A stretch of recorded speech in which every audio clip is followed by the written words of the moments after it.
Hello, thank you for joining me. My name is Rachel Carr. I'm from Loom Learning in Australia, and I'm here to present this session titled Begin with the End in Mind, Supporting Independence in Students with Down Syndrome. Before we jump into the session, I guess just a little bit about me and about Loom Learning. So we primarily work in Australia, but also with educators and families in New Zealand and the USA and Canada, and more and more countries every day, actually, it seems. We've been running for about 6 years now, and our focus is on providing support to primarily families and educators, but also therapists, support staff, anyone else who might be involved in supporting students with disabilities. So we have a really big focus on inclusive education. We run the Australian Inclusive Schooling Conference, which is an annual event. We do lots of online learning. We have webinars, we have online courses, we run professional development events in lots of locations across Australia. We do in-services for schools, and we also provide consultancy around individual students. So we've been doing this work now for about 6 years, and prior to that I was the information and training coordinator at one of the state Down syndrome associations here in Queensland. And the thing that led me to do that work, and that I guess gives me the motivation to keep doing that work every day, is the young man that you can see on your screen right now. And I am doing him a favour by calling him a young man. He turned 39 a couple of weeks ago, and I keep telling him that makes him an old man now. But that's my big brother, Ben. Ben has Down syndrome. It's because of him that I'm here, and so I thought it was only fitting that you got to meet him today. So I'm going to jump straight in because I know we only have a little bit of time to talk about one of my very favourite topics. And I wanted to start, I guess we're talking about the concept of independence and how do we support independence. And I think one of the best ways that we can support independence is by really stopping to reflect on what are all of the beliefs, attitudes, and behaviours that we can either knowingly or unknowingly hold that can create barriers to independence for the people with Down syndrome that we support. The focus of the session is on students. We will have one little section where we're going to very specifically talk about within a classroom, but really everything that we will discuss in the next little while is transferable across all age groups, across all contexts. And really it's just about how do we support everybody with Down syndrome to be as independent as we possibly can. So starting with one of the most important things, and that's our belief of high expectations, or of holding high expectations for the people that we support. I love this quote that nobody rises to low expectations. I think that sums it up really nicely. And I have the privilege of having lots of people with Down syndrome in my life, and I have conversations quite regularly around what are the things that you wish people knew or that you wish people did differently. And I think if I had to pull out the most common response that I hear, it's along the lines of, I wish people would stop making assumptions about what I can do just because I have Down syndrome. And that for me is where high expectations comes in. So there's a few things though that looks like. You know, we can say that we have high expectations, but what does that mean for our thinking and for our behaviours on a daily basis? So firstly, we want to start with always presuming competence, and we refer to that as the least dangerous assumption. So we know that we can assume that someone is competent, they can have a go, we can support them, it either goes really well or it doesn't, and it becomes a learning opportunity. We think about what didn't quite work, what might we do differently next time? Or we can presume that someone is not competent, and either intentionally or unintentionally, we can prevent them from having a go in the first place. And if we think about the risks involved in both of those scenarios, in almost all circumstances, the greater risk comes from someone never getting the opportunity to try in the first place. So we will refer to presuming competence as the least dangerous assumption for us to make, and that's where we want to start. That's our baseline. We want to think about supporting the development of self-esteem. We know that self-esteem is important for lots and lots of things, but especially if we're wanting to encourage someone to move throughout their life and become as independent as possible, they need to believe that they're capable of doing it themselves. It's not just us that has to have high expectations. Some really practical, simple things we can be doing to support that. Probably my favorite is switching up the language that we use when we talk about pride. So rather than saying to someone, "Great job today, I'm really proud of you," We could be saying instead, great job today. I hope you feel really proud of yourself. Students will hear that message enough times and they'll start to internalize it. It's that feeling pride in what you're capable of or the things that you've achieved that over time becomes healthy self-esteem. And we know that good self-esteem has so many benefits. One of the biggest ones is we know that having good self-esteem is actually a really strong protective factor when it comes to resilience. So I'm far more likely to persevere for longer, and I'm far more likely to dust myself off and try again if I have good self-esteem. I love this concept of confident encouragement. So I often talk about our role being to play the cheerleader, to tell someone I believe in you, to encourage them, to give them that little push when maybe they're a little bit reluctant to try something themselves for the first time. So our role in providing that confident encouragement is to be the person that's reminding them to have high expectations of themselves until they get to the point where that naturally comes for them. And finally, and I think it goes nicely with that idea of confident encouragement, is celebration of achievement. I think it's something that most of us that are family members can relate to. I imagine there's probably a number of parents watching this session. And if I think about, I get asked quite regularly, what do I think are the positives that have come from having a brother who has Down syndrome? And one of the very first things on my list every time is that both myself as an individual and also my family as a whole, I think have become really good at celebrating all types of achievement. I think we often focus on big life milestones or big life achievements, but what we really need to remember is that often for a person with Down syndrome, the achievements that we would consider, some of the smaller, maybe everyday type achievements may have taken a significant amount of time and effort and support from lots of people to be able to happen. And so we want to celebrate all of those achievements, both big and small, because again, it's a reminder to someone of this great thing has happened, you've tried, and this is the outcome that you got. It's a boost for self-esteem, it's a boost for confidence, and it increases the likelihood that they'll try something new next time. A dignity of risk is another concept that kind of goes nicely with high expectations, and it's language that we use a lot in both the disability and the aging communities, but really around the upholding of some really critical and inherent human rights that we all have. The first one being the right to self-determination. So that's the right to have power and control over our life and to make decisions around our life. The right to take reasonable risks. We all take reasonable risks every day. I take a reasonable risk every time I get in my car to drive to the shops. We all take a reasonable risk every time we eat more chocolate than a doctor would suggest that we probably should. We know that there may be negative consequences sometimes from the things that we decide to do, but we have the right to make those choices. And when I think about both self-determination and the right to take reasonable risks, often the barrier for people with Down syndrome is that other people are either making choices on their behalf or limiting the choices that they have access to because we're trying to protect them. So we can be overly cautious. We can try to prevent people from experiencing anything other than success. And in doing that, we're taking away some of these inherent human rights.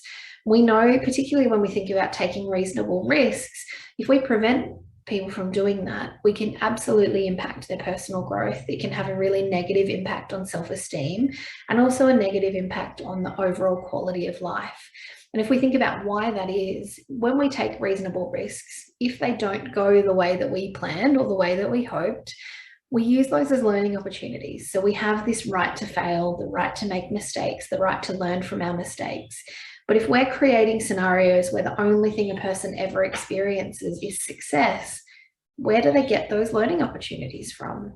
So it's really important that we remember that sometimes those behaviours that we use with really good intentions, the creating barriers to difficult moments, the protection from things that we know won't go as planned, can have even greater negative consequences through the barrier being there than if someone had gotten to try and it didn't work. It's coming back to that idea of the least dangerous assumption. And finally, I guess this is a really natural opposite of independence is this idea of avoiding dependency or creating dependency that we often see, really, really common in the people with Down syndrome that I provide support to. We see that it happens over time, and I think one of the things we want to be really clear about is that dependency, or what we might refer to as learned helplessness, it's not a characteristic of Down syndrome. It's not a thing that people have as a personality trait. It's come from the interactions that a person has had with those around them. So in the instance of students who display learned helplessness, they have learnt that from their interactions with the adults around them. And that's a really important one. It's an uncomfortable one sometimes because we need to acknowledge that we've played a role in this being created. But the important bit is, how do we recognize the signs that it's there, and then what can we do about it? So signs that we've created this dependency or established this learned helplessness, we might see students who don't ask for help. So they know that if it takes them too long, or they get stuck, or it looks like they're having a hard time, or if they say that they don't want to, or they can't, or they forgot how, someone will always step in immediately and take over for them. And so because I'm never having to articulate that I need help, someone's doing it before I ask, I actually just will never ask because maybe I don't even know how. I might get frustrated really quickly. I might give up. So my resilience might not be very good because, again, I'm used to knowing that if I'm having a hard time, someone's going to step in and do it for me and fix it. I might not put in a lot of effort. I might have quite low self-esteem. I might be a fairly passive learner, so I'm not going to be proactive. I'm not going to be engaging and seeking learning opportunities. I'll just be a passive recipient of whatever's happening in my classroom. I might not be very motivated, and I might also procrastinate. So we know that if we're seeing all or any of these signs, we need to stop and think about, has this person built a dependency on the adults around them that might provide support? We know that one of the most common times we see this is when we've got a student who has a teaching assistant that's permanently allocated to them. My colleague Amanda is presenting a session on teaching assistants. We know that there's some really strong research to show that that's actually not the best use of teaching assistant support. And one of the really big unintended consequences is that students will develop this learned helplessness where they won't try because they know there's an adult there that's always going to step in and help. And so if we're seeing any of these signs, or if we want to be really proactive and stop them from happening in the first place, what are the things that we can do? I think the very first one is we need to really be conscious of thinking about the difference between providing support and disempowering a student. So this is absolutely not a suggestion that people never get assistance, that we never step in and help out. We just want to be really careful about the timing. So are we doing it too quickly? Are we letting them have a go? And then what level of support are we providing when someone is displaying those signs that they need it? Are we jumping in and taking over and doing everything for them and completely fixing it? Or are we just giving them a little bit of help to get over whatever the hurdle is that they're facing? So some strategies to encourage independent learning. We want to make sure, firstly, that students are taking ownership by providing the least amount of help first. And so this sometimes means we step back and just see, what can you do on your own? And we resist the urge to jump in the second that we see they're having a hard time. So really important that students know that they are the ones in control of their learning, and that any supports that we provide to them are just supplements. Even if we're helping, they're still the owner. They're in the driver's seat. We want to avoid over prompting. And again, this is sometimes about sitting back and biting our tongue or sitting on our hands and just waiting and seeing, what do you do when I'm not there telling you every step of the way? Allowing waiting time, kind of along the same theme, but really important that if we notice the signs that someone is maybe starting to have a difficult time, rather than jumping in immediately, step back and see what happens. So ideally, we're going to see that someone will have another go. They might try something different. They might ask a peer for support. What are the strategies that they've got when they know that there's not someone who's going to swoop in and save the day immediately? A really important one, focusing on the process of learning, not the product. And I think sometimes we're really focused on the product being what's the end outcome, what's the aim of this task that we're working on. And because we're so focused on that end goal, that's all of the supports we're providing are based on getting there. So let's say we're doing an activity that involves a student completing a worksheet at the end. Our focus is on the product of a completed worksheet, rather than all of the skills and the process of completing that task and completing the worksheet. And I guess there's a question of, if we're worried about time, if our student needs more time to complete this activity, is it better for them to do 50% independently or 100% with a significant amount of support? In most instances, I would say we're better off with the student completing 50% independently, because it's the process, it's the skills that they're learning, it's the things that they can build on for next time, rather than we've rushed our way through, they've not really learnt anything, they've not had the opportunity to practice the skills because we've been too focused on helping you get the end result completed.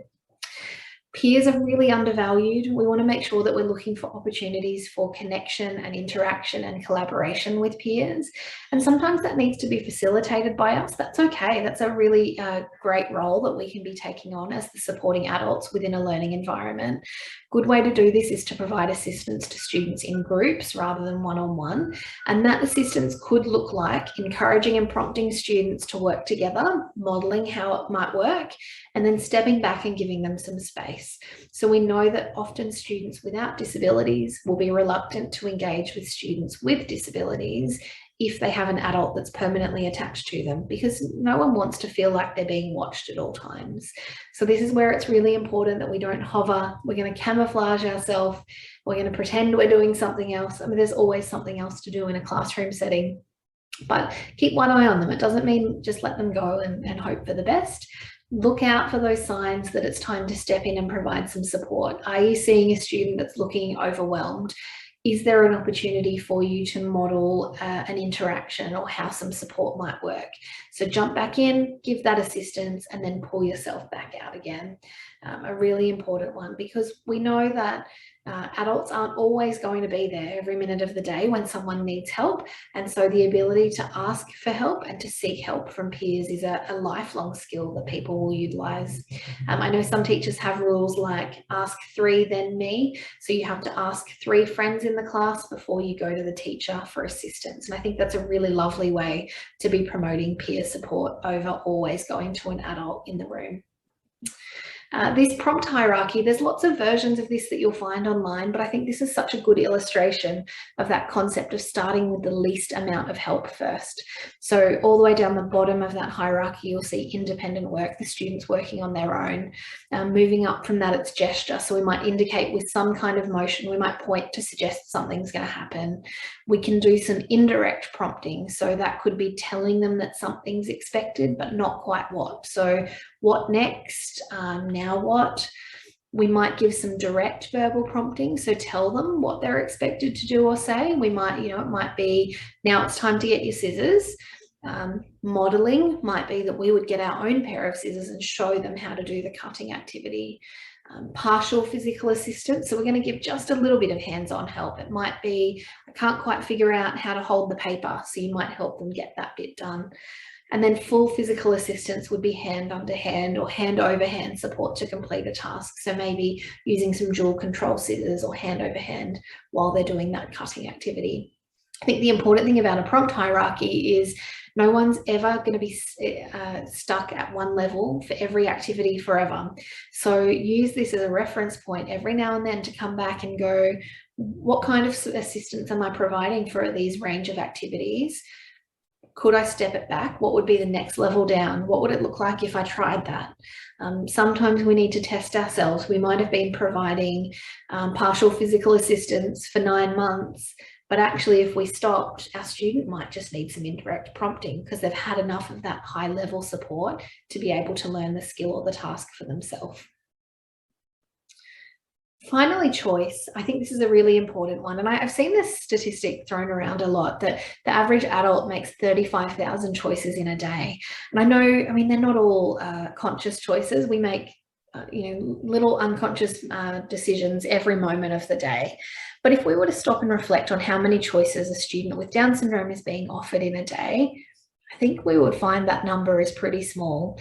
And I think the thing with choice is it can be really supported, the outcome, but can have a really significant impact on our students' ability to engage and their willingness and their motivation. So if we're doing a writing activity, would you like to write with a pencil or a pen? Would you like to write or type into a computer? Which book would you like to read? Would you like to read it laying on the floor or sitting at a desk? We know that choice making is a skill that people need to learn. We also know that students are far more likely to be engaged if they have the ability to have some control. So the more that we can be encouraging and prompting and supporting choice, the better people will get at it. And we know that the ability to make choice is critical for being able to be independent. To wrap up, I guess just a really important reminder about why we need to begin with the end in mind. I know it can be really hard, especially for those of you who, if you're a parent, if you have a really young child, or if you're a teacher, you work with really young students. I find sometimes even in high school settings, it's really hard to imagine what our young person might look like as an adult out in the world. But we really need to remember that the things that we're doing from really early on can both positively and negatively impact how someone enters the world as an adult. And so we often hear, and I'm sure you'll hear throughout the course of this Congress, the stories from so many young adults, or not young, adults of all ages with Down syndrome who are achieving really great things in their life.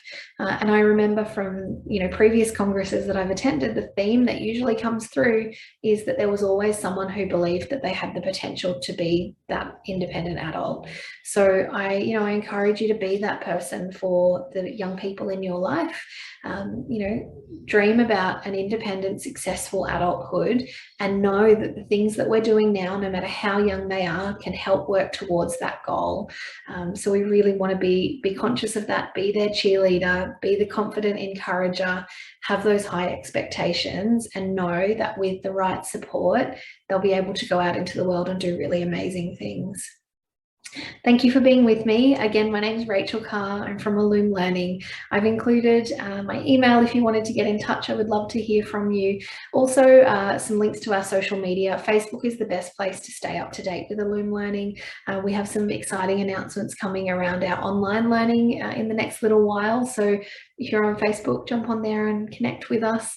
But thank you again for being with me, and I hope you really enjoy the rest of Congress.